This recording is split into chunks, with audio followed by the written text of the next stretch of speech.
अप्पय्ययज्वेन्द्रगीतं स्तोत्रराजं पठेत्यस्तु भक्त्या प्रयाणे तस्यार्थसिद्धिं विदत्ते मार्गमध्ये भयं साशुतोषो महेश शम्भो महादेव देव शिव शम्भो महादेव देवेश शम्भो शम्भो महादेव देव शम्भो महादेव देव शिव शम्भो महादेव देव.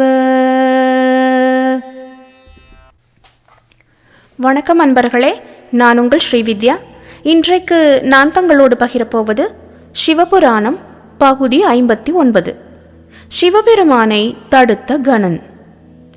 அசுரர்கள் என்றுமே அசுரர்கள்தான் என்பதை நிரூபிக்க தொடங்கினார்கள். அதாவது தாரகாசுரனின் மைந்தர்களால் பூவுலகில் உள்ள மானிடர்களின் அன்றாட கர்மாக்கள் பாதிக்கப்பட்டன.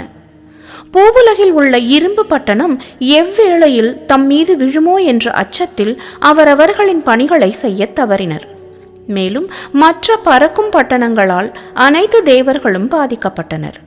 இதுவே அசுரர்களின் அழிவுக்கு காரணமானது.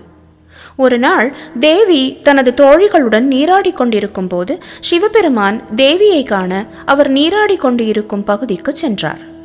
அவ்வேளையில் வாயிலில் நின்று கொண்டிருந்த கணன் சிவபெருமானை தடுத்து நிறுத்தினார். அனைத்தும் உணர்ந்த எம்பெருமான் தம்முடைய திருவிளையாடலை தொடங்கினார். என்றும் இல்லாத புதிய அந்நியன் தன்னை நிறுத்தி தனது தாய் நீராடி கொண்டு இருக்கிறார் என்றும் அவரை இவ்வேளையில் தங்களால் காண இயலாது என்றும் கூறியதை கேட்ட எம்பெருமான், நான் யாரென்று நீ அறிவாயா? நானே சிவன் என்றார். உனது தாயாரின் கணவனும் நானே என்று சொல்லி உள்ளே செல்ல முற்பட்டார். ஆனால் கணன் தனது தண்டாயுதத்தினால் சிவபெருமானை தடுத்தார். யாராக இருந்தாலும், அவர் சிவனாகவே இருந்தாலும் இவ்வேளையில் யாரையும் உள்ளே விடக்கூடாது என்பது எனது தாயாரின் உத்தரவாகும். சற்று நேரம் பொறுத்திருந்து தாங்கள் என் தாயை காணலாம் என்று கூறினார்.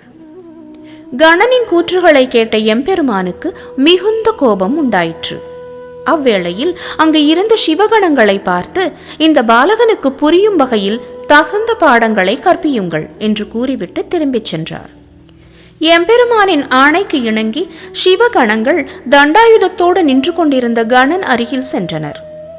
கணனோ, என் அருகில் வருவதே என்பது தங்களுக்கு சிறப்பானதல்ல என்று கூறினார். ஆனால் சிவகணங்களோ, எங்களின் பலத்தை நீர் அறிய மாட்டாய் என்றும் உன் விளையாட்டு போதும், இங்கிருந்து புறப்படுவாயாக என்று கூறினர்.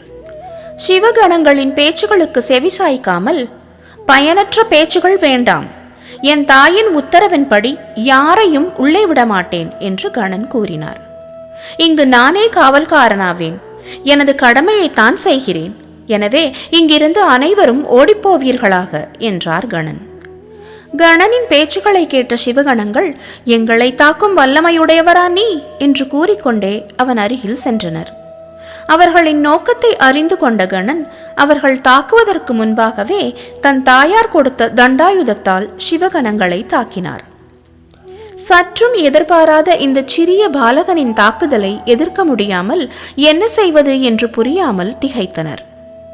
இனி இந்த பாலகனை எதிர்ப்பது என்பது சாதாரண செயலாக தெரியவில்லை என்று நினைத்து சிவகணங்கள் சிவபெருமானிடம் சென்றனர். எம்பெருமானை கண்ட சிவகணங்கள், அவன் காண்பதற்கு சிறிய பாலகனாக இருந்தாலும் மிகுந்த பலம் கொண்ட முரடனாக இருக்கின்றான் சுவாமி, அவனை எங்களால் எதுவுமே செய்ய முடியவில்லை என்று கூறி பணிந்து நின்றனர். சிவகணங்கள் கூறியதை கேட்ட நந்திதேவர், ஒரு சிறிய பாலகனை உங்களால் வெற்றி கொள்ள முடியாமல் இங்கு வந்துள்ளீர்களே என்று சினந்து கூறிக்கொண்டே சிவகணங்களுடன் அந்த பாலகன் இருக்கும் இடத்தை நோக்கி சென்றார். நந்திதேவர் தலைமையில் சிவகணங்கள் வருவதை கண்ட கணன் ஒரு கனப்பொழுதில் திடுக்கிட்டாலும் மனதில் தனது தாயை எண்ணி தியானித்தார். தாயே, தாங்கள் இட்ட பணியை மட்டுமே நான் செய்து வருகிறேன். ஆனால் என்னுடைய கடமையை செய்வதில் இடையூறாக சிவகணங்கள் இங்கே வந்து கொண்டிருக்கின்றார்கள். அவர்கள் அனைவரையும் எதிர்க்கும் சக்தியை தாங்கள்தான் எனக்கு அளிக்க வேண்டும் என்று பிரார்த்தனை செய்தார். அன்பர்களே, இத்துடன் இந்த பகுதி முடிகிறது. மீண்டும் தங்களை அடுத்த பகுதியில் சந்திக்கிறேன். அதுவரை நன்றி, வணக்கம்.